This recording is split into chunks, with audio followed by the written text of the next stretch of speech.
క్షమించమని అడుగుతాడు. ఎందుకంటే ఇది మళ్ళీ రిపీట్ అవ్వకూడదని నిర్ణయించుకుంటాడు.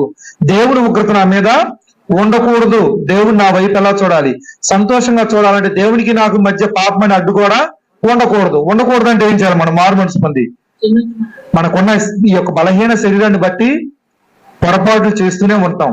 భూమి మీద నీతిమంతుడు ఎవరూ లేరు. కానీ దేవునితో సమాధానంగా ఉండాలి, నాకు స్వస్థత కలగాలి, పాపక్షమాపణ కలగాలి. పాపం వలన ఏదైనా రోగం ఉంటే ముందు పాపం క్షమించబడితే స్వస్థత కూడా కలిగిద్దా అంటున్నాడా, కలగదా అంటున్నాడా?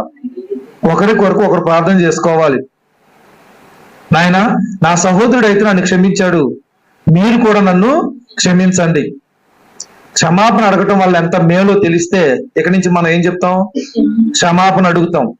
క్షమాపణ వల్ల జరిగే మేలు ఏంటంటే, చూడండి, మనిషితో సమాధాన పడతారు, దేవునితో సమాధాన పడతారు, మీ పాపాలు క్షమించబడతాయి.